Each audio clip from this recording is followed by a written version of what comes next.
Vendredi après-midi, Claude avait pris sa décision. Ralph Carpenter passerait chez Lola dimanche, autour de 15 heures. À 16 heures, il serait parti, définitivement, puisqu'il devait prendre un train à 16h30, d'après ce que lui avait dit Lola. Claude débarquerait chez Lola à 16h10, la tuerait, avec la petite statuette de chat ou tout autre objet qui se présenterait, et quitterait l'appartement. La femme de ménage arriverait à 17 heures et découvrirait le cadavre. Ralph aurait laissé ses empreintes partout, sur les verres, les tasses, les bouteilles, le briquet de Lola. Il était du genre à ne pas tenir en place et à tripoter tout ce qui lui tombait sous la main. Claude se contenterait d'essuyer la statuette. C'est exactement ce qu'aurait fait un écervelé comme Ralph, nettoyer l'arme du crime, tout en laissant des empreintes à travers tout l'appartement. La grippe dont Lola s'était plainte auprès de Claude le jeudi soir, au théâtre, avait empiré le lendemain, et elle lui avait dit qu'elle passerait tout le week-end au lit, sans voir personne, à l'exception de Ralph, qui devait faire un saut dimanche vers 15 heures. Comme lors de ces brusques éclairs intuitifs qui lui venaient parfois, après avoir vainement réfléchi des heures durant aux problèmes que pouvait lui poser l'un de ses rôles, Claude avait tout à coup réalisé que Ralph Carpenter serait le suspect idéal pour le meurtre qu'il envisageait. Ralph avait même un mobile, puisque Lola Parson s'apprêtait à lui couper les vivres. Et tout cela pourquoi ?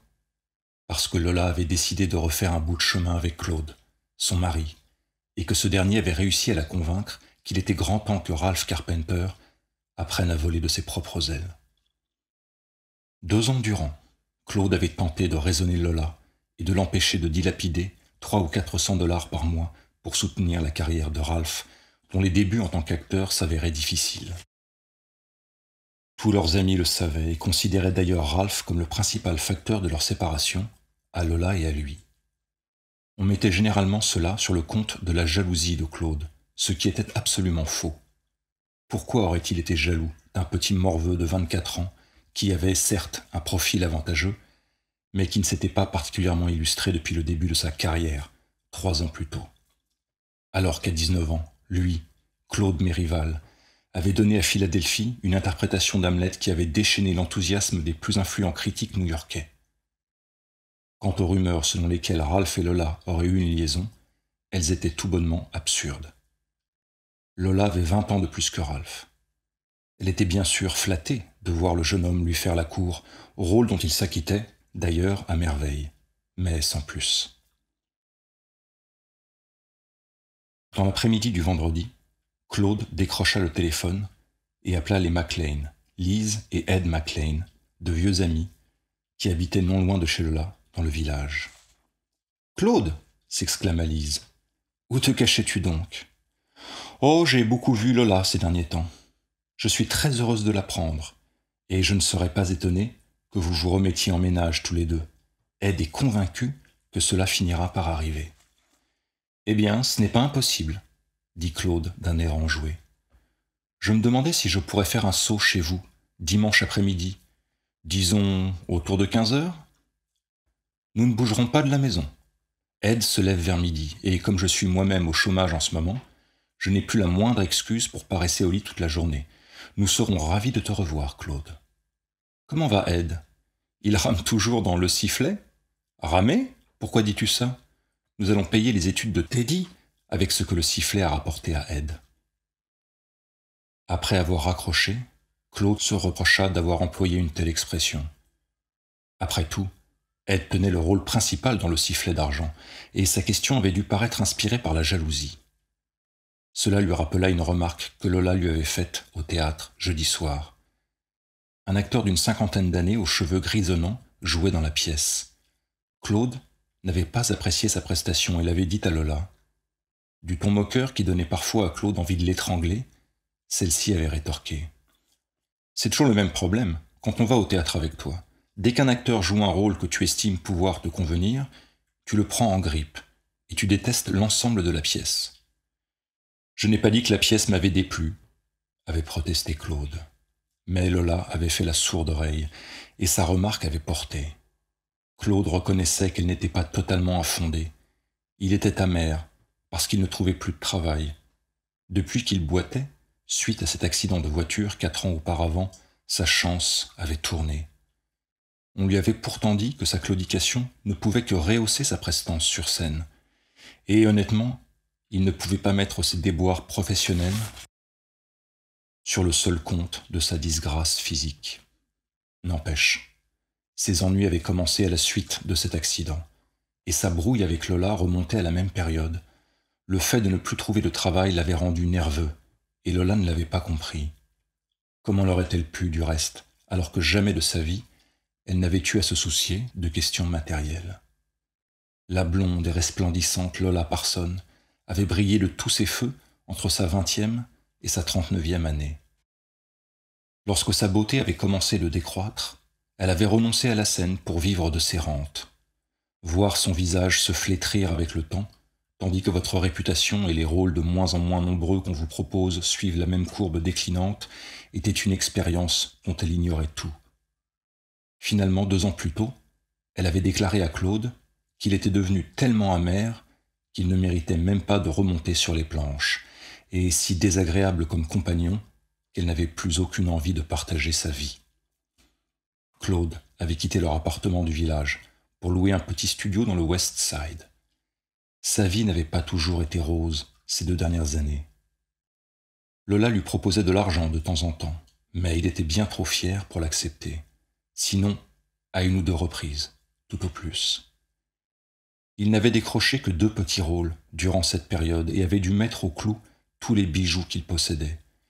On lui avait souvent promis du travail, mais cela ne s'était jamais concrétisé. Et il avait fini par penser qu'on ne pouvait vraiment compter sur personne.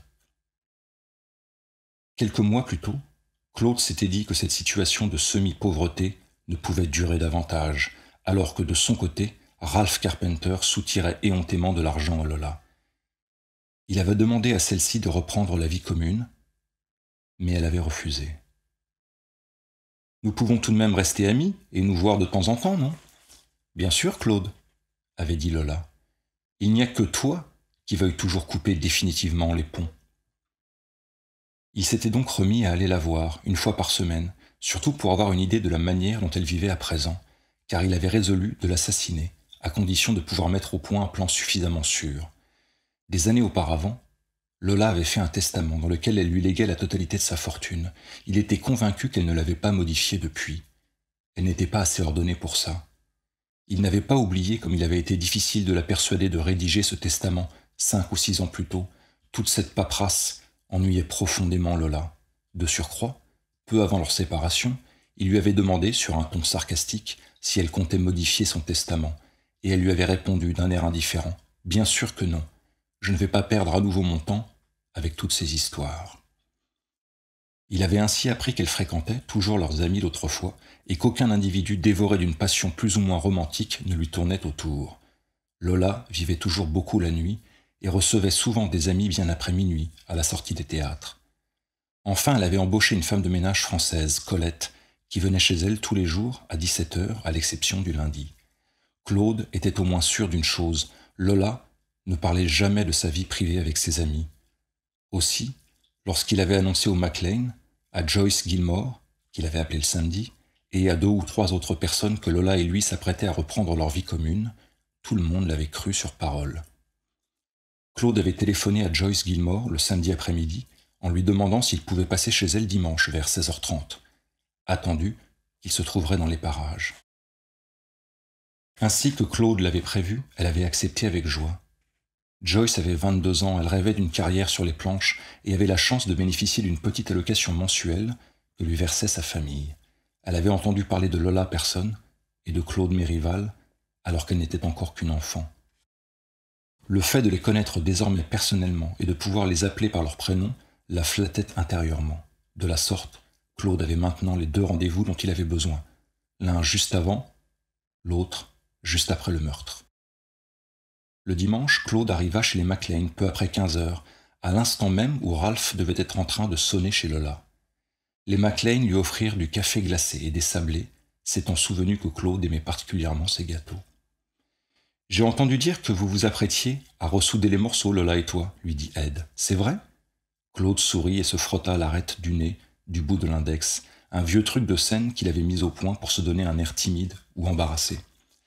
Comme je l'ai dit à Lise, ce n'est pas impossible, c'est même presque certain.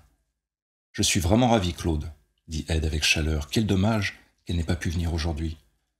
Elle est clouée au lit par cette grippe, dit Claude. Et puis elle doit voir Ralph cet après-midi. Je crois qu'elle a l'intention d'avoir une discussion sérieuse avec lui. Ah oui, son protégé. Que devient-il ces temps-ci demanda Ed. Pas grand-chose, apparemment. Il s'apprête à partir dans le Massachusetts. On lui avait promis du boulot cet été, dit Claude, en s'arrangeant pour avoir l'air le plus sceptique possible. Je crois avoir réussi à convaincre Lola qu'elle misait sur le mauvais cheval. Elle doit lui annoncer cet après-midi qu'il va devoir se passer de ses subsides. J'espère qu'il ne prendra pas trop mal la nouvelle. Mais elle le finançait vraiment demanda Lise. Oh, elle devait lui verser 300 ou 400 $ par an. Je n'ai rien contre le fait de soutenir les efforts d'un jeune acteur dans le besoin, mais celui-là, vraiment, on ne peut pas dire qu'il se remue beaucoup pour trouver du travail. J'ai prévenu Lola que si elle voulait me voir réintégrer le foyer conjugal, il fallait qu'elle mette un terme à ce genre de pratique. Peu avant 16 heures, Claude se leva pour prendre congé. Les McLean insistèrent pour qu'il reste davantage. Non, j'ai promis à Joyce Gilmore de faire un saut chez elle, et il faut encore que je passe par la 8e rue pour acheter mon tabac préféré. Claude descendit les 2 étages et se retrouva dans Charles Street. Il était 16h03. L'appartement de Lola n'était qu'à quelques centaines de mètres et celui de Joyce 4 blocs plus loin. D'un pas tranquille, Claude prit la direction de Grove Street en évitant le trajet que Ralph aurait pu emprunter s'il avait voulu attraper un taxi ou rejoindre la station de métro de Christopher Street. Il s'engagea dans Bleecker Street.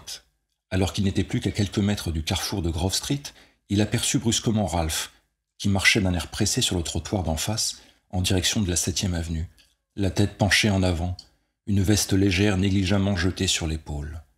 Il était en retard. Claude espérait qu'il n'allait pas rater son train, sinon, il risquait de revenir chez Lola. Une fois arrivé, Claude appuya sur le bouton de l'interphone. Lola lui ouvrit immédiatement et il s'engagea dans l'escalier. Elle habitait au dernier étage. « Ralph ?» lança-t-elle. « Tu as oublié quelque chose ?»« Non, c'est moi. »« Ça t'ennuie que je monte un instant ?»« Claude !» s'exclama-t-elle en se penchant par-dessus la rampe. « Eh bien, pour une surprise, joyeux dimanche !» Elle avait l'habitude de l'accueillir ainsi, le dimanche matin lors du petit déjeuner, du temps de leur vie commune. « Plutôt chaud comme dimanche, » répondit Claude. Une fois sur le palier, il dévisagea Lola de la tête aux pieds. Elle portait sa robe de chambre en taffetas rose, dont les manches bouffantes étaient retenues au poignet par les 2 bracelets d'argent qu'il lui avait offerts pour l'un de ses anniversaires. Sa chevelure dorée encadrait à merveille son visage aux yeux d'un bleu profond. « Ralph vient juste de partir, dit-elle. Nous étions sur la terrasse, dans l'espoir d'avoir un peu d'air. Tu veux qu'on aille s'installer là-bas ? Il fait quand même plus frais dehors. » « Je n'y tiens pas particulièrement, dit-il, mais il se souvint brusquement que la petite terrasse était parfaitement à l'abri des regards et que Lola y prenait souvent des bains de soleil l'été entièrement nue. Il jeta un coup d'œil sur le chat en albâtre qui trônait sur la cheminée, puis sur la terrasse où, devant le siège à nacelle, une petite table supportait une bouteille de Dubonnet, du soda, 2 verres, un seau à glace et le briquet en argent de Lola que Ralph n'avait sûrement pas manqué de manipuler. « Que se passe-t-il » demanda Lola. « Tu es raide comme un piquet. Il est arrivé quelque chose ?»« Non, » dit Claude en se dirigeant brusquement vers la terrasse.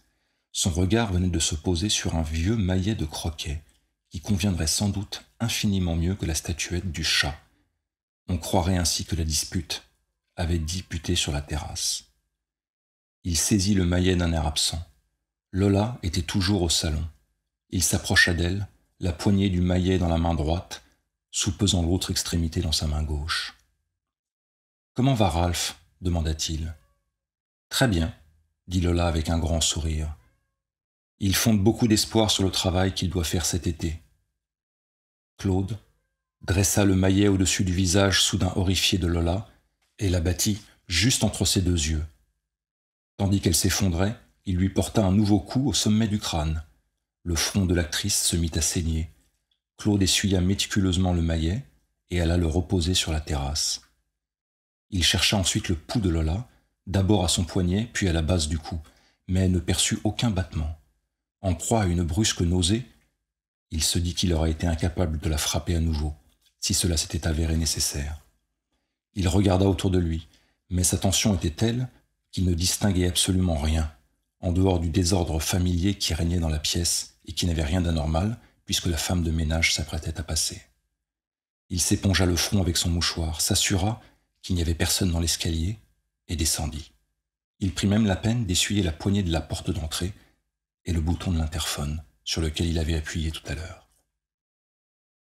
Après avoir ôté sa veste, il se dirigea vers l'appartement de Joyce Gilmore, en pressant le pas, car il était déjà 16h16, tout en essayant de retrouver son calme avant de débarquer chez la jeune femme. Celle-ci l'accueillit avec enthousiasme. « Claude, quel plaisir de te voir. J'ai une grande nouvelle à t'annoncer. Je suis sur le point de décrocher un rôle à Quai Newport, à condition que la fille qui le tient actuellement se marie, ce qui devrait être le cas. Qu'est-ce que tu en dis ?» Claude la félicita, ainsi qu'il se devait, et ajouta « Et mes nouvelles à moi, le fait que nous soyons sur le point de nous remettre en ménage, Lola et moi, qu'en penses-tu ? Je suis ravie et très heureuse. Que veux-tu que j'ajoute ? Je vous souhaite beaucoup de bonheur à l'un comme à l'autre. » « Merci, » dit Claude. Il savait que Joyce adorait Lola.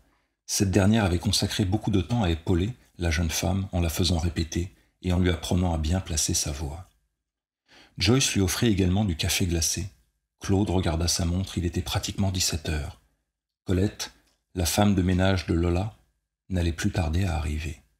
Il s'attarda encore un peu chez Joyce, tandis que la jeune femme lui exposait ses projets pour l'automne, puis il prit congé. Il se rendit ensuite chez le buraliste de la 8e rue pour y acheter le mélange de tabac dont il avait parlé au McLean, afin de pouvoir le produire si jamais on le lui demandait. Puis il regagna son appartement. Il s'attendait que le téléphone se mette aussitôt à sonner, mais, à 18h passées, la sonnerie n'avait toujours pas retenti. Le téléphone resta silencieux toute la soirée. La nouvelle serait dans le Times du lendemain, se dit-il. Colette ou la police avait peut-être estimé qu'il n'était pas suffisamment proche de Lola pour qu'on le prévienne immédiatement. À moins que les flics ne soient déjà à la recherche de Ralph, son nom figurait forcément dans le carnet où Lola notait soigneusement tous ses rendez-vous. Mais il n'y avait rien dans le Times du lundi matin. Claude n'y comprenait rien. Il était inimaginable que la police taise le meurtre d'une personnalité aussi connue que Lola Parson. Colette n'était-elle pas venue la veille ? Pourtant, elle travaillait le dimanche. Son jour de congé était le lundi. Claude s'en souvenait fort bien. Il se rappelait aussi que le nom de famille de Colette était Duchoux ou Duchesne et qu'elle habitait dans le West Side. En consultant l'annuaire, il trouva effectivement une Jeanne Duchesne dans ce quartier, sa mère peut-être ou sa sœur. Il composa le numéro. Il avait deviné juste. Une femme à l'accent français lui répondit et lui passa aussitôt Colette. « Bonjour Colette, dit-il. Ici Claude Mérival. Je me demandais si cela vous ennuierait de passer voir Madame Lola aujourd'hui, bien que ce soit votre jour de congé. Elle ne se sent pas bien à cause de cette grippe. À vrai dire, je me fais même un peu de soucis car son téléphone ne répond pas et elle ne devrait vraiment pas sortir dans l'état où elle est. Ah, monsieur, je suis désolé. J'ai prévenu madame dimanche matin que je ne pourrais pas venir. J'ai l'impression que j'ai attrapé le même virus qu'elle et aujourd'hui ça a encore empiré. C'est la grippe, mais j'irai demain, mardi, je vous le jure. Aujourd'hui, c'est impossible. Le docteur doit passer cet après-midi. » Elle s'interrompit pour se moucher. « Comme je ne pouvais pas venir, elle est peut-être allée chez une amie, chez sa cousine, qui sait ?»« Vous avez peut-être raison, dit Claude. Je vais appeler sa cousine. Mais vous serez là-bas demain, sans faute. Ah oui, monsieur. » Claude raccrocha, furieux. Il allait donc falloir patienter jusqu'au lendemain. Enfin, les empreintes ne se seraient pas envolées d'ici là. Il se souvint brusquement que Joyce Gilmore lui avait dit qu'elle devait passer chez Lola le mardi à midi pour un cours de diction. Magnifique. Comme Lola ne répondrait pas à son coup de sonnette, Joyce se rendrait probablement chez les McLean dans l'espoir de l'y trouver. Après quoi, elle ne manquerait pas de lui téléphoner. Joyce était ainsi faite et elle prenait ses cours de diction très au sérieux. Il lui dirait qu'il se faisait également du souci, car Lola ne répondait pas au téléphone. Ne pensait-elle pas qu'il vaudrait mieux aller trouver le gardien et forcer la porte de l'appartement ?